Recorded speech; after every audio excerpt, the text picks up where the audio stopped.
G'day folks, Kevin Egan back again with another episode in our series of human resources and employee relations for small business. Now I have the pleasure to be with Paul Maguire again today, and as we mentioned in our intro, today the focus will be on COVID and what that means for your business and managing the myriad of compliance issues around dealing with staff with COVID. So welcome, Paul. Good to have you back. Thank you, Kevin, and it's nice to be here. Thanks very much. As we talked a bit about in that introductory podcast, the most compelling issue for small business employers at the moment is managing staff during COVID-19, in particular the regulations and compliance with that. So we thought we'd talk a bit about that today. And Paul, I'm very aware that you've got clients all around Australia, so the various different states across Australia and even offshore as well, but our focus will be Australia. Mindful of the different states and the fact that they will have different, legislation around managing COVID, etc. So in our discussion today, if you could just, recognise that different states will be potentially doing things quite different to each.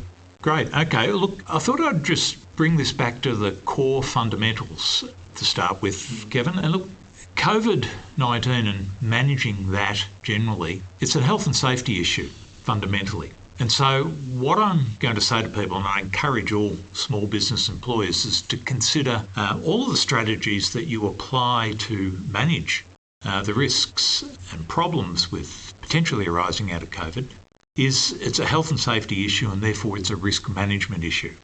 Now, all of you will have risk management strategies to do with health and safety, and over the years will be very familiar with how you eliminate or reduce the risk to health, safety and well-being of staff and the obligations associated with that, and the strategies that you employ to ensure that you comply with that general duty of care. The difference with COVID is that the government have basically set all the rules. They've taken control. They're telling us how to manage it, as opposed to the obligation generally to find strategies yourself, particularly to your business. So we're all being treated like children. The government is telling us what to do, so your task is to do what you're told. Now, governments, when I'm talking about governments, I'm talking about state-level governments, Kevin, as you said, and there are variations around the theme. Most of them will be doing pretty similar things, but some are more strict than others. For example, we know Western Australia has been closed off from the rest of Australia for most of the last 2 years, and therefore their strategies now, at this point in time, be quite different, for example, to New South Wales. Victoria had lockdowns for a considerable amount of time, which meant businesses were effectively closed. So we're opening up again in Victoria, but there is still quite a number of regulations. They're established by state governments. So what do? We know we have to do what we're told to do. Well, let's go to the source. You need to go and find, first off, through a Google search if necessary, the public health orders, the pandemic orders. And you'll find them generally through the state government health departments. And there is now a considerable amount of information and a considerable amount of resources that you can use as well. So what we thought to do today is, because it's such a big topic, is that let's try and deal with some of the more practical elements of managing a staff group during this COVID. And we might draw on some examples, Kevin, depending upon what you want to do. Mm-hmm. I thought a good place to start would be, you've gone to your health department website, you've located the pandemic orders or public health orders. There's some general ones to do with workers. There's also some specific orders which relate to health, aged care, disability, those sorts of areas where there are more vulnerable people involved. But if we just deal with the more general obligations, let's start with the obligations that you have to workers. Well, the first thing is, and all the states will be the same, that is that you have to have a COVID-safe plan. Whether you're obliged to wear masks or whether it's mandatory vaccinations, everyone has to have a COVID-safe plan. What is a COVID-safe plan, you might say, Kevin? Did I just hear you say that? What is a COVID-safe plan, Paul? Thanks for asking, Kevin. Look, a COVID-safe plan is a plan that the state governments require you to have, which sets out how you will, in fact, go about minimising the risk of an infection of COVID from customers and or staff, and secondly, how you will manage it if there is a probable, suspected or an actual case of COVID in your particular workplace. So first thing to do is the resources are there on the websites. So go to the state government website and they will have a template. Download it. It's generally in a series of questions and you just answer the questions in the boxes. All right? And you've got to have that because if an inspector comes knocking on your door wearing their mask or spacesuit, and they'll want to see your COVID-safe plan, Kevin. It may not be Wuhan-like, but nevertheless, I think you pointed out there's substantial penalties for failure to comply. Anything from an individual of up to $20,000 to companies to $200,000. So it's very important. Now, you've got your COVID-safe plan, you've read your public orders. Now, what's a typical example? Maybe I should draw on, I've got a client who runs a very successful hospitality business. It's a small restaurant in a coastal village in Tasmania and run by a family, very nice family. And they employ probably, a core of less than 10 full-time staff, and then they've got about a dozen casual staff who come in and work in the place. Okay. Now, the problem there, of course, is, well, one, you've got to keep the staff at the moment, and that's probably a separate issue generally, and pay them appropriately.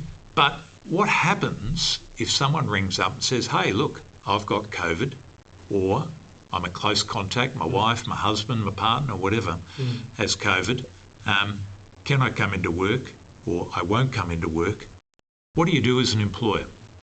Good question. Yeah, I'm sure lots of our listeners would like to know the response to that. Well, it depends on the circumstances. As I said, this is a hospitality business, so it's very difficult to work from home unless you're sending all your customers saying, "Oh, right, I'll have that fish and chips, thanks." And you say, "Well, see that house down the road there? Could you just go down there?" And they'll serve you from the front window. Now, that's not going to happen. So you've got a circumstance for a business like that where they cannot work from home.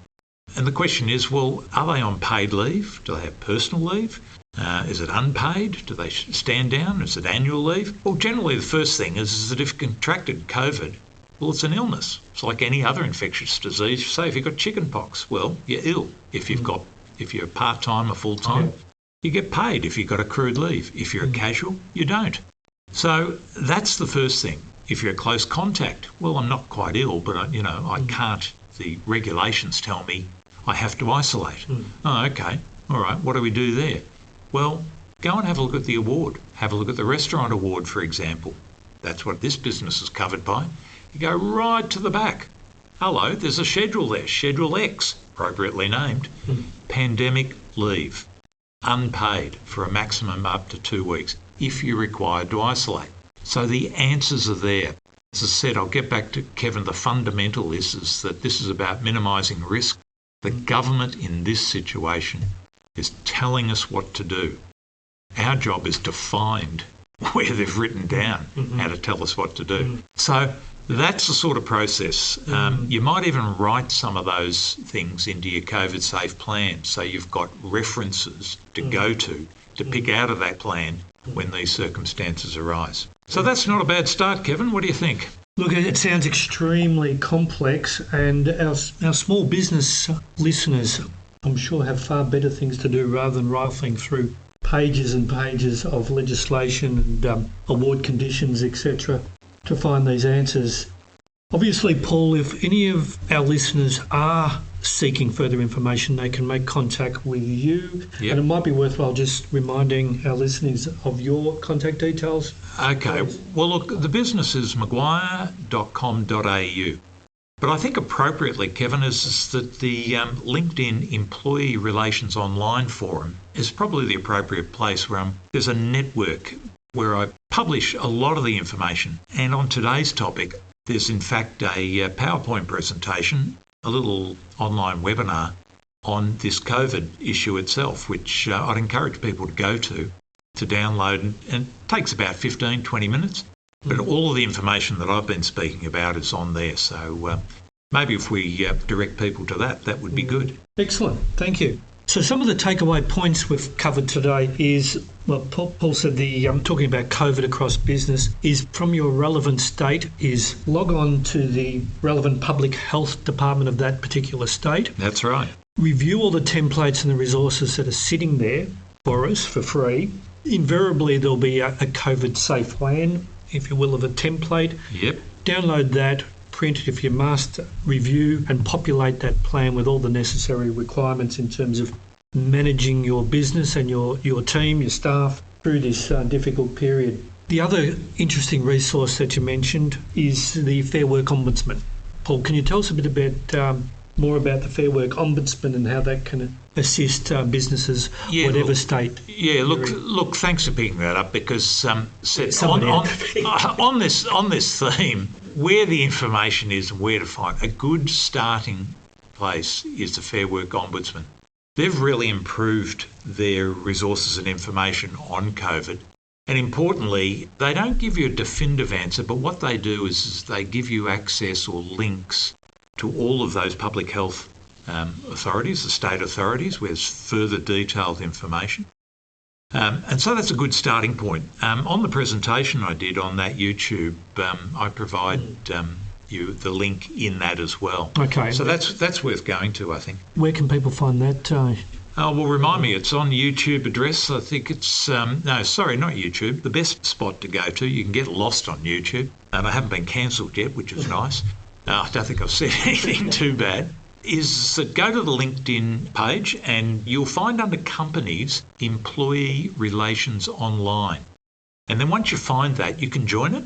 It's an open forum where you can join it, so you will be part of any information upload, or you'll be sent a message. And if you scroll down, the actual presentation on COVID, managing staff during the COVID-19 is on that. So that's the place to go. Excellent. Well, Paul, it's been a pleasure chatting with you again today, and really interesting to get your insight.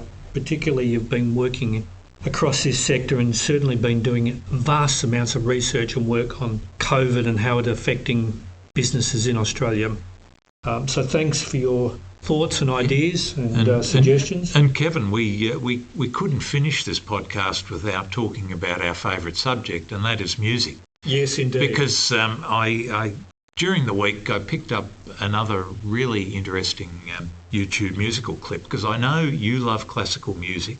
You also share your love of classical music with a wall of screaming guitars occasionally, particularly if they're in a more progressive rock mode. And I found a great one for you, and I'd encourage listeners to check this one out. Now, it's Johann Sebastian Bach. Yes. And what's your favourite? One of your favourite pieces from Johann Sebastian? Look, think of a stormy night, and there's a mad scientist. Look, the Baroque period. Look, I love Bach's work on harpsichord. Oh, absolutely. How about Toccato and Fugue in D minor? Well, I found...